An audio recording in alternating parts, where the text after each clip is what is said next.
시편 45편입니다. 시편 말씀 45편을 우리 같이 교독으로 봉독하겠습니다. 내 마음이 좋은 말로 왕을 위하여 지은 것을 말하리니 내 혀는 글솜씨가 뛰어난 서기관의 붓끝과 같도다. 왕은 사람들보다 아름다워 은혜를 입술에 머금으니 그러므로 하나님이 왕에게 영원히 복을 주시도다. 용사여 칼을 허리에 차고 왕의 영화와 위엄을 입으소서. 왕은 진리와 온유와 공의를 위하여 왕의 위엄을 세우시고 병거에 오르소서. 왕의 오른손이 왕에게 놀라운 일을 가르치리이다. 왕의 화살은 날카로워 왕의 원수의 염통을 뚫으니 만민이 왕의 앞에 엎드러지는도다. 주의 보좌는 영원, 주의 나라의 규는 공평한.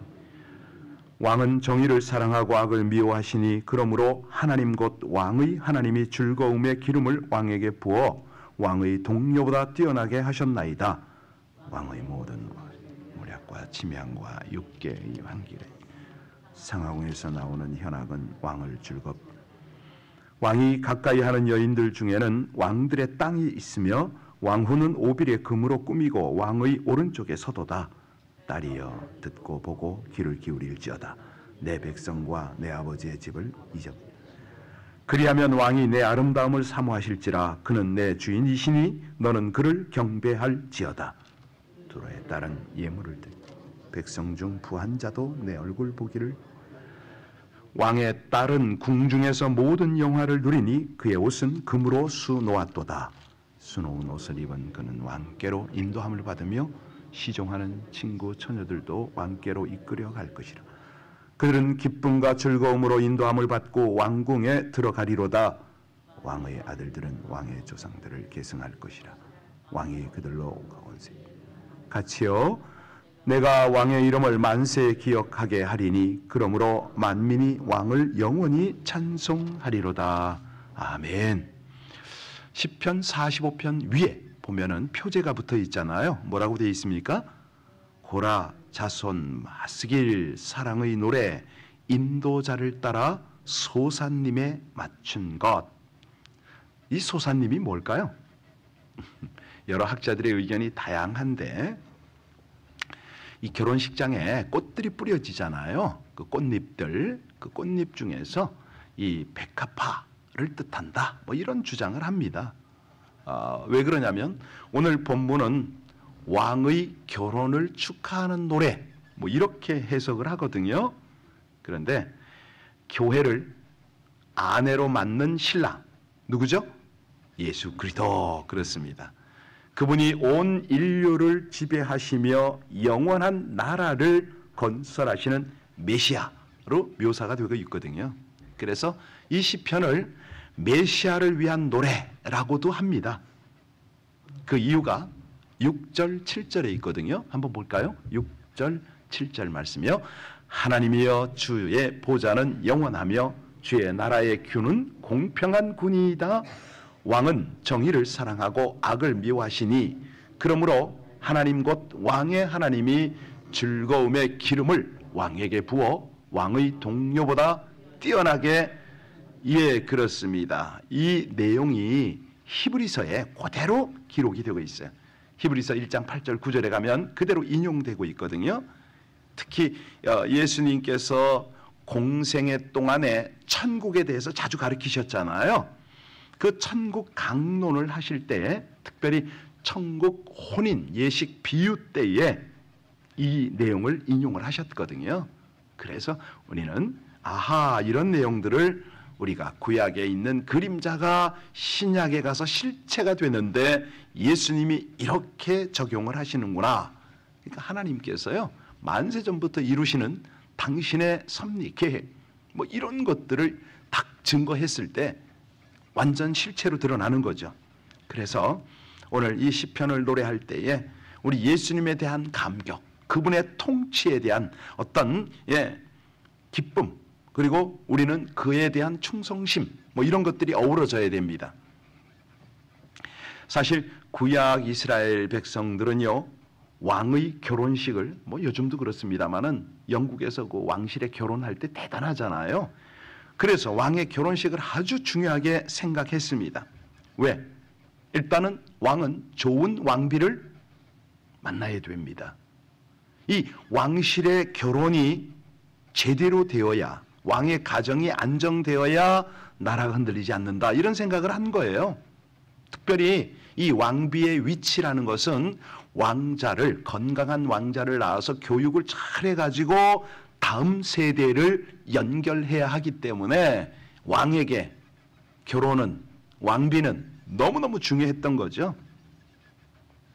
그래서 하나님은요, 이스라엘 백성들에게 기도를 시킬 때 이런 기도를 시킨 겁니다. 왕을 위해서, 왕가를 위해서, 신앙적 인물이 왕이 되도록 이 기도를 하나님이 늘 부탁을 했던 거죠. 자, 왕만 제대로 하나님을 경외하면 그 나라는, 문제들은 다 저절로 풀리게 돼 있지 않습니까?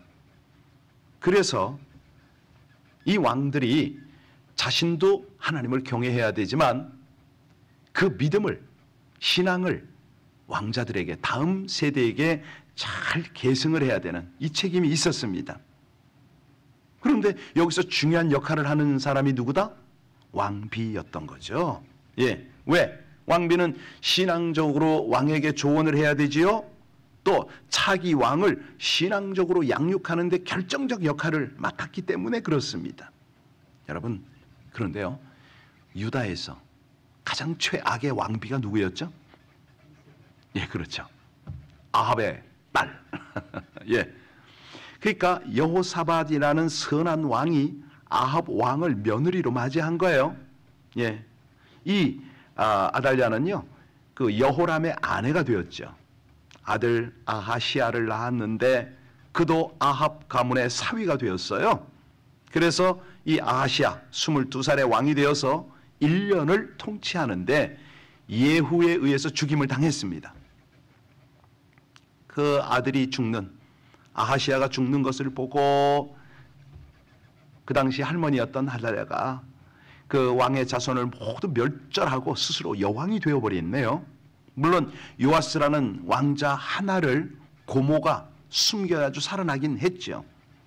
그러니까 이게 이 역사를 가만히 살펴보면 왕비가 그렇게 중요합니다. 중국에 갔더니 진짜 그러더라고요. 서태후라고 들어보셨나요? 하루에요, 반찬이 280가지가 나와야 밥을 먹어요. 그리고 매일 동자 한 명씩을 취해요. 그 다음날 아침에 죽여요. 대단해요. 그 이하원이라고 있거든요. 그러니까 이 여성들이 왕후로서 잘못 그 자리를 차지하면 이런 어마어마한 어려움이 따릅니다. 자, 이제 우리 1절을 한번 보면서 이 시편이 왜 있다? 같이 한번 볼까요?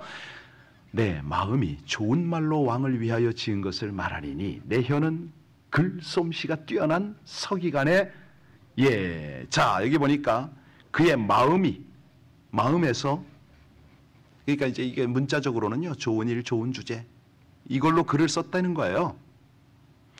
자, 본 시편이 누굴 위해서 지었다고요? 왕을 위하여.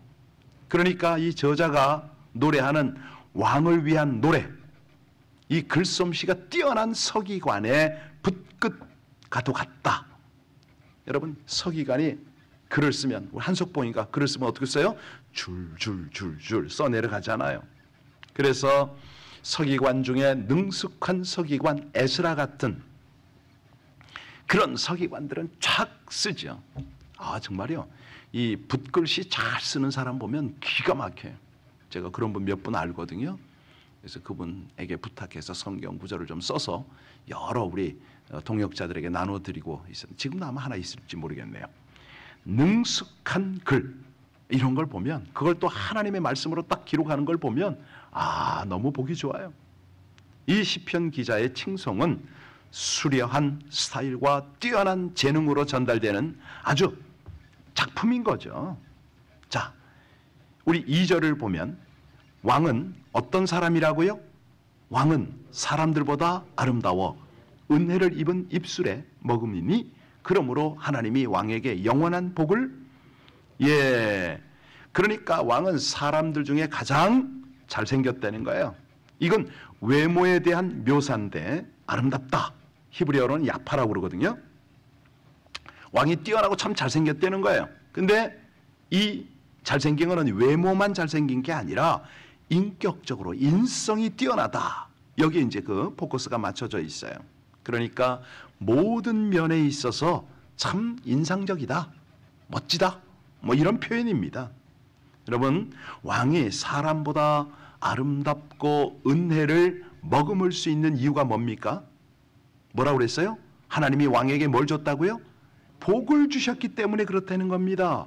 이겁니다, 이거. 그러니까 사람이요, 아무리 인성이 뛰어나고 잘생겼어도 중요한 거는 영성이잖아요. 늘 말씀드립니다마는 저는 청년들한테 그런 당부를 해요. 야, 사람은 특별히 젊은이는 체력이야. 그런데 체력보다 더 중요한 게 있으니 그게 뭔지 압니까? 뭘까요? 예, 체력보다 더 중요한 거는요, 이 지력입니다. 뭘 알아야죠. 예, 똑똑해야죠. 그런데 그 지력, 총명보다 더 중요한 것이 있으니 뭐죠? 덕입니다. 덕. 이 덕이라는 건요, 다 아우르는 거잖아요. 아우르고, 예, 모든 상황들을 연합시키고, 그리고 끌어가는 게 덕이잖아요. 그런데 체력보다, 지력보다, 덕력보다 더 중요한 게 있으니 뭐다? 영력인 겁니다. 영력. 영적인 파워죠. 하나님께로부터 오는 거. 이거를 딱 잡아야 정말 전체를 하나님께, 하나님 앞에 쓰임 받잖아요. 끌어가잖아요. 청년들한테 늘 그 얘기를 해요. 잊지 말으라고. 자, 왕이 이렇게 하나님의 복을 받아서 은혜를 이 땅 가운데 흘려보내고 있습니다. 자, 이 왕이요, 그랬더니 어떻게 리더십을 발휘하는가?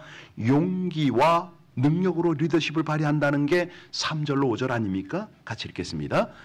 용사여, 칼을 허리에 차고 왕의 영화와 위엄을 입으소서. 4절이요, 왕은 진리와 온유와 공의를 위하여 왕의 위엄을 세우시고 병거에 오르소서. 왕의 오른손이 왕에게 놀라운 일을 가르치리이다. 왕의 화살은 날카로워 왕의 원수의 염통을 끊으니 만민이 왕의 앞에. 이게 뭡니까? 사실이요, 우리는 보통 하나님이 세운 왕은 믿음은 좋지만 군사적 면에서 약할 것이다 이렇게 생각하기가 쉬워요. 그런데요, 실제 믿음 좋은 왕은 전쟁에도 능합니다. 왜? 집중을 하니까. 하나님의 지휘를 제대로 따라가니까. 3절에 보셨습니다마는 여기 보통 하나님의 백성들은요, 부드럽게 양보 참 잘하거든요. 그래서 우리는 하나님의 종은 세상의 왕들보다 약하다, 이런 인상을 가지기가 쉬워요. 그런데 4절에 뭐라고 그랬습니까?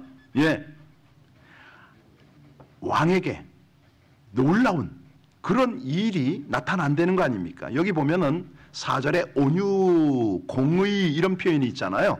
이 온유라는 게 뭐죠? 부드러운 거, 따뜻한 걸 말하나요? 사납지 않고 부드러운 거. 그런데요, 절대로 유약하거나 비겁하지 않습니다. 진짜로 온유한 사람을 가만히 보세요. 내공이 상당해요.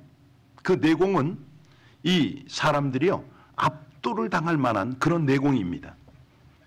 이 세상 사람들이 사나운 것은 다른 사람에 대한 미움과 적대감이 있기 때문 아닙니까? 그리고요, 세상 사람들은요, 다른 사람을 잘 모르기 때문에 자기 방어를 위해서 공격적이에요. 우리 생각에는 포악하고 광기 부리는 사람들이 힘이 있을 것 같은데 결코 그렇지 않습니다. 여러분 잘 보세요. 진짜 강한 사람이 어떤 사람인지 아세요? 바른 목표를 가지고요, 끝까지 헌신하는 사람을 이길 수가 없어요. 뭐라고요? 어떤 사람을 못 이긴다고요? 할렐루야, 그거요. 딱 그거. 바른 목표 가지고 끝까지 헌신하는 사람은 절대 이길 수가 없어요. 그래서 하나님이 우리에게 주시는 게 그거거든요. 정체성 바로 가져라. 네가 누구냐? 하나님의 아들, 딸 아니냐? 네가 가는 길은 천국 아니냐? 여기에 헌신해라. 그런데요, 이 헌신은 어떤 헌신입니까? 목숨을 다한 헌신이잖아요. 그러니까 두려움이 없어요. 딱 보면은 이런 사람들은요, 내공이 있어요. 막 이 안에 있어가지고 쉽게 요동을 안 해요. 어느 정도냐면 이 표현도 잘 안 나와. 그러니까 하나님이 세우신 그런 사람의 모습인 거죠. 자, 바른 목표를 가지고 싸운다고 그랬습니다. 그래서 그들에게는요, 언제나 하나님의 도우심이 함께해요. 헌신. 아니, 어제 그 이영훈 선교사 그러잖아요. 아니, 잘릴 걸 뻔히 알면서도 가는 거야. 그냥 제가 쓱 보면서, 야, 하나님께서 은혜를 주실 만하다. 아니, 서울대 교수 출신이대요. 보니까 그런 사람이 다 내려놓고 그저 이끄시는 대로 가고, 로마에서 그 중요한 공연에서 집회 한번 하려고, 순종 한번 하려고, 다음 막에서 내가 올라가면 안 되냐고 그랬더니 그 자리에서 이탈리아 사람들이 아주 그 과격하잖아요. 딱 잘라버리더라고. 그 얘기를 들으면서 그렇지, 저거지, 저게 헌신이지 생각을 했습니다. 5절에 보세요. 왕의 화살은 어떻다고요? 원수의 염통을 끊어놓는답니다. 그러니까 여러분, 이 화살은요, 어떨 때 씁니까? 적이 다가오기 전에 쏘잖아요. 하나님의 종들에게는요, 눈에 보이지 않는 하나님의 능력의 화살이 있습니다. 이거 중요한 거예요. 그러니까 적들이 채 다가오기도 전에 쓰러져 버립니다. 하나님께서 그 일을 하세요. 이런 거는요, 헌신하면 많이 경험합니다. 자, 이제 6절, 7절을 보면 하나님이 왕을 의로운 통치자로 세우신다, 이 말이거든요. 6절, 7절 같이 읽습니다. 하나님이여, 주의 보좌는 영원하며 주의 나라의 균은 공평한 균이이다. 왕은 정의를 사랑하고 악을 미워하시니 그러므로 하나님 곧 왕의 하나님이 즐거움의 기름을 왕에게 부어 왕의 동료보다, 아까 이게 히브리서 1장 8절 9절에서 예수님이 인용한 내용이라고 말씀드렸죠. 그 히브리서를 제가 읽어드릴게요. 아들에 관하여는 하나님이여, 주의 보좌는 영영하며 주의 나라의 균은 공평한 균이이다. 주께서 의를 사랑하시고 불법을 미워하셨으니 그러므로 하나님 곧 주의 하나님이 즐거움의 기름을 주께 부어 주의 동료들보다 뛰어나게 하셨도다. 이게 누구라고요? 이스라엘 왕이잖아요. 자, 이 이스라엘 왕은 누굽니까? 그리스도죠. 기름을 부어 모든 이보다 뛰어나게 하셨다. 보통 어느 나라든 왕 같은 지도자는요, 다른 사람보다 능력이 있기 마련입니다. 왜냐하면 그 정도 능력이 있어야 나라를 다스리고요, 또 자리가 사람을 만든다고 그 자리에 가면 그렇게 해내요.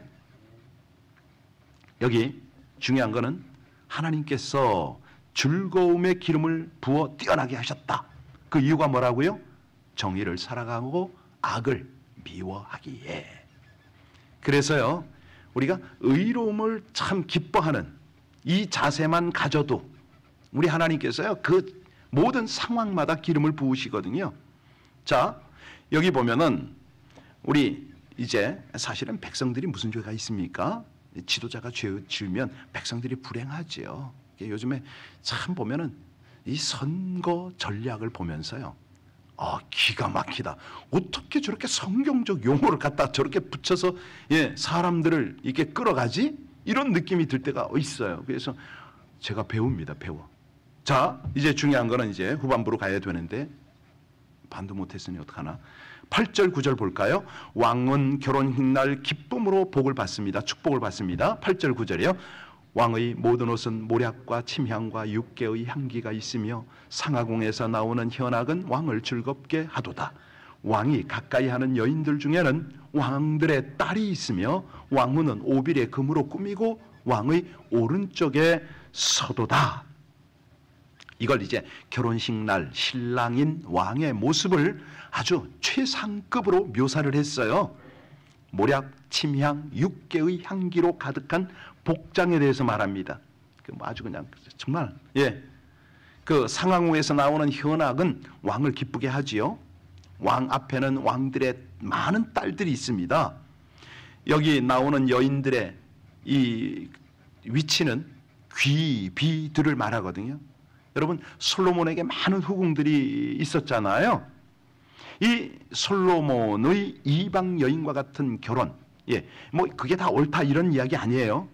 어디 출신이든지 이스라엘의 왕을 만남으로 새 지위를 얻는다 이 뜻이거든요. 우리가 그러잖아요. 우리가 이방인인데 예수님을 만나서 하나님 나라의 왕자와 공주의 지위를 얻잖아요. 그 얘기를 하는 거예요. 오늘날 교회가 우리 주님의 신부이기 때문에 그런 지위를 얻는다는 거죠.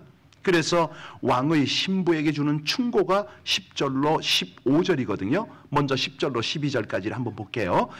딸이여 보고 듣고 귀를 기울일지어다. 내 백성과 내 아버지의 집은 잊어버릴지어다. 그리하면 왕이 내 아름다움을 사모하실지라.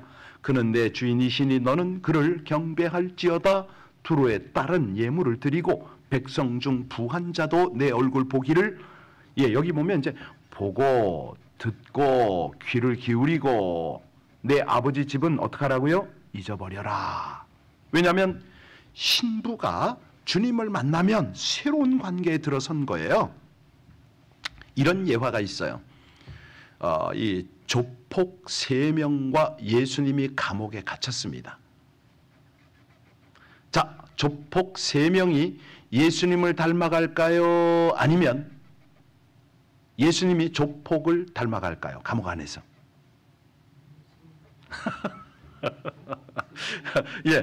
근데 이 예화를 왜 썼냐면 그거예요. 그렇다면 아니 조폭도 예수님을 닮아갈 수 있다면 우리는, 당신은 진짜 예수님을 왕으로 모셨냐? 신랑 맞냐? 그분이 당신을 변화시킬 수 없냐? 이게 이제 핵심인 거죠. 어떠세요? 공감이 됩니까? 그렇죠. 우리가 신앙생활은 한다고 하는데 도대체 왕인데 그분이 내가 그분을 어쩌자고 내가 어떻게 예수님을 내 모습으로 닮아오세요 이렇게 할 수가 있냐 이겁니다. 지금 그 얘기거든요. 이 내용이 참 그렇습니다. 우리들의 신앙생활의 모습을 보면 여튼간에 오늘 결혼의 축복으로 마무리를 합니다. 그 내용이 16절 17절인데요. 같이 읽을까요? 16, 17절입니다. 왕의 아들들은 왕의 조상들을 계승할 것이라. 왕이 그들로 온 세계의 군왕을 삼으리로라. 내가 왕의 이름을 만세 기억하게 하리니 그러므로 만민이 왕을 영원히 찬송하리로다. 결혼에 대한 축복을 다뤘지요. 그러니까 왕국의 미래가 될 후손의 출생을 기대하는 내용이거든요. 16절이 그거잖아요. 뭐라고요? 왕의 조상들을 계승할 것이라. 그러니까 과거의 모든 조상들을 회고하는 대신에 이 왕과 왕후, 왕가의 자손들 속에서 뭘 봐요? 미래를 봅니다. 다음 세대가 계속 나올 거를 바라보는 거죠. 그래서 이 후손들이 왕성해야 된다. 조금 어렵나요? 중요한 거는 여기서 만민이 영원히 찬송할 것이라다. 그러니까 이게 왕의 이름을 만세 기억하게 한다. 이게 이제 가장 핵심인데요. 모든 세대에서 왕을 찬양하도록. 그래서 우리가 할 일이 이거거든요. 하나님을 높이고 왕을 높이면 우린 스스로가 왕의 신부가 되고 왕의 통치 속에 살아가는 거죠. 이게 핵심입니다. 우리가 왜 이 사순절을 지나고 뭐 특별한 기도를 하고 왜 그럽니까? 그분이 과연 나에게 왕인가? 그분의 능력이 내 삶에 나타나는가? 이거 아닙니까? 우리 안에 예수의 능력이 나타나지 않으면 우리의 신앙은 거짓 신앙인 거죠. 아무리 내가 뭐 그분이 왕입니다, 뭐 나는 신부입니다, 내가 딸입니다, 아들입니다, 아무리 해도 그분의 능력이 나한테 나타나지 않으면 아무것도 아니잖아요. 요즘 우리 교회는 하나님의 임재와 영광 속에 살아가기를 힘쓰고 있습니다. 올해 표가 그거잖아요. 하나님의 영광을 회복하라고. 하나님의 영광이 뭐 어디 사라졌나요? 아니죠. 어떻게 회복하는 겁니까? 내 안에 나에게 회복이 되는 거지. 그럴 때 우리 하나님의 음성이 들립니다. 하나님과 동행이 됩니다. 하나님의 능력으로 살아갈 수가 있다는 것이죠. 이 왕과의 혼인잔치가 날마다 우리 영적인 삶 속에 나타나기를 주의 이름으로 축복합니다. 기도하시겠습니다. 아름답고 영광스러우시며 능력과 권세가 완전하신 하나님, 진리의 말씀과 공의, 끝없는 사랑으로 통치하심을 찬양드립니다. 세속화되어가는 저희 마음과 이 교회, 또 신앙의 방식을 새롭게 하여 주옵소서. 영원한 왕이신 주님과 연합하여 사랑의 사귐과 영원을 누리기를 소원합니다. 온유와 권능으로 다스리시는 영광스러운 왕의 신부로 가꾸어 주옵소서. 기쁨과 즐거움 속에서 인도함을 받으며 더욱 친밀하게 교제하고 동행하게 하여 주옵소서. 날마다 악을 미워하고 의를 사랑하고 실행하는 거룩한 삶으로 단장하며 살아가게 하여 주옵소서. 완전하신 왕이며 신랑으로 다시 오실 예수님만을 사랑하고 전하다가 우리 주님 맞이하기를 간절히 원하여 예수님 이름으로 기도하옵나이다. 아멘.